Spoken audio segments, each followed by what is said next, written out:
Okay, welcome back. So one of the kind of underlying stories in the time you've been away is this idea of skill shortages, talent crisis.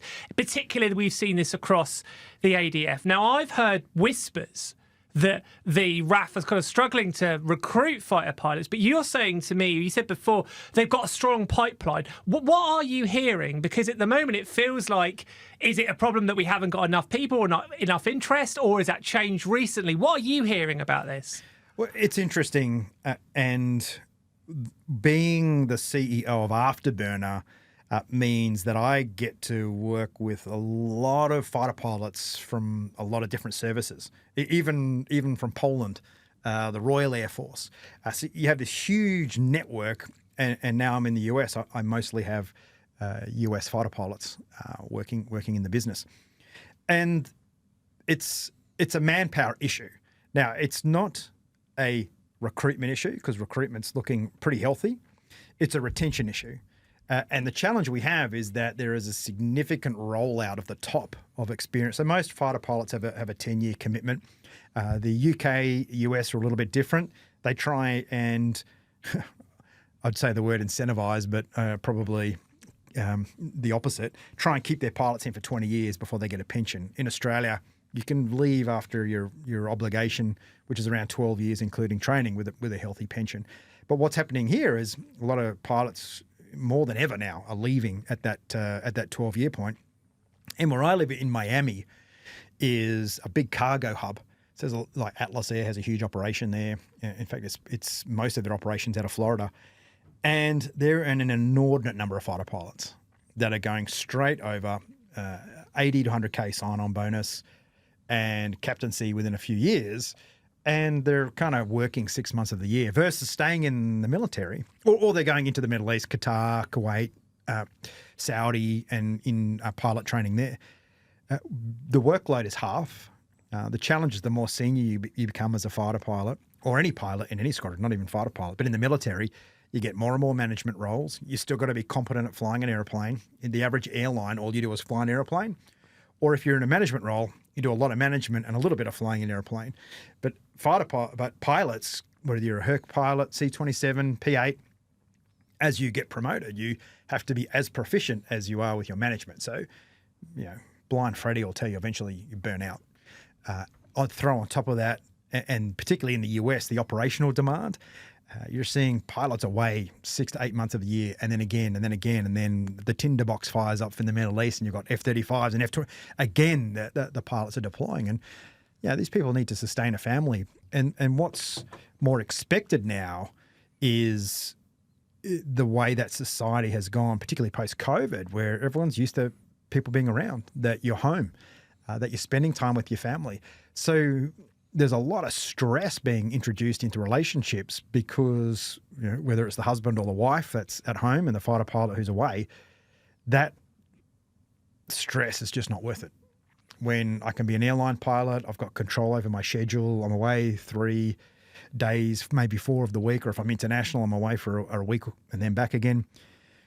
That's the driver. And until the Air Forces can figure out how to solve that problem, to give people the stability and location, to allow them to be a specialist, whether it's a specialist manager or a specialist pilot, you are going to lose people. If you had the same practices in the civilian world, you would have no staff.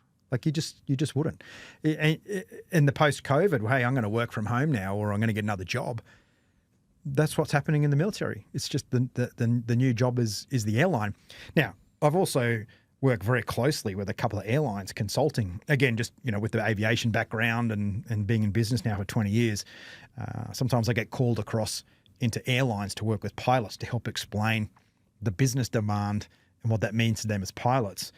And even in the airlines, there's a lot of stress because the airline pilot and their family at school and what the mums and the dads are talking about at school and how often they're home. And it's, a domestic pilot in Australia, a domestic pilot in the US, that's a busy job.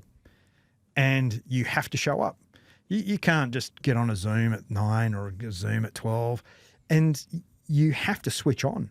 And there is there is a passivity that is kind of encroaching in business now, where we're kind of used to machines doing more and more, and we're becoming a little bit more reactive. Yeah, I can't do that in aviation. It's still a pretty hands-on kind of hard job. Like it's kind of hard work. So you're starting to see this two-speed world where you've got the work from home, work life, home life integration, and aviation where work and life is still very much segregated. So I think this is a very long answer to a short question, right? I think that is the biggest challenge, not just for the Air Force, but it's becoming an issue for the airlines. The airlines are solving it by just throwing more and more money at it. Yeah, I was going to say, so we actually ran a feature, I believe, in the last print issue of Australian Aviation. So I'll do the plug, go on our website, subscribe, find all the details there. And basically, the gist of the feature was that in the US, as I'm sure you're aware, there have been a few kind of breakthrough deals between the pilots' unions and the airlines, which has basically given them a lot better money and a lot better perks. And they've done this because they feel they had no option. There's so much of a fight for talent. So they're in a lot better conditions than they have previously. We haven't necessarily seen that situation here. So I'll give you an example. We had a girl called Hannah Doherty, who was a co-host of this show at one point after you left us, and still writes for us freelance. Her partner, who was a trainee pilot in Australia at the Qantas Academy, he's left to go to the US. He's like, that's where the opportunities are. And you know what? It's better than it is in Australia. So how does Australia, a smaller country with a smaller industry, compete with the US? Because a lot of people are having this thought. Well, it's Australia. So that's the trump card. Yeah. It's paradise. It's amazing living here, right? Like there is I've traveled the world since the age of 19. I've lived in Europe. I've lived in the US, and I don't know, maybe I'm getting older, so I just like to sit around more. It's amazing here to live the day to day, the quality of the coffee, the food, the fact that every time you're making a transaction here, no one's trying to get a little bit more out of it or hide a bill or whatever. It's like we've got a pretty cruisy, cool culture here. It's a great place to live, right? As you would know, now living here and having moved from the UK.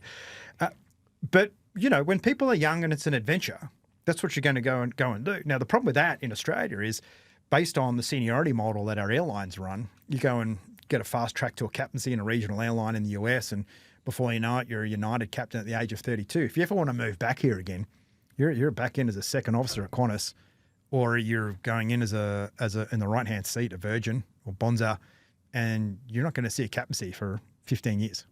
At Qantas, probably 25 years. So that's the risk you run. And there are a lot of my friends that went and did the fast money in China, and it's a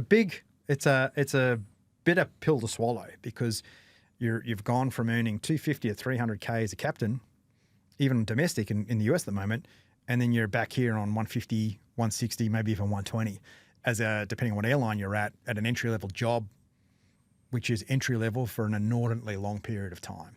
So I think that when you say, it's, if you want to be a captain in an airline in Australia, you start early and you stay.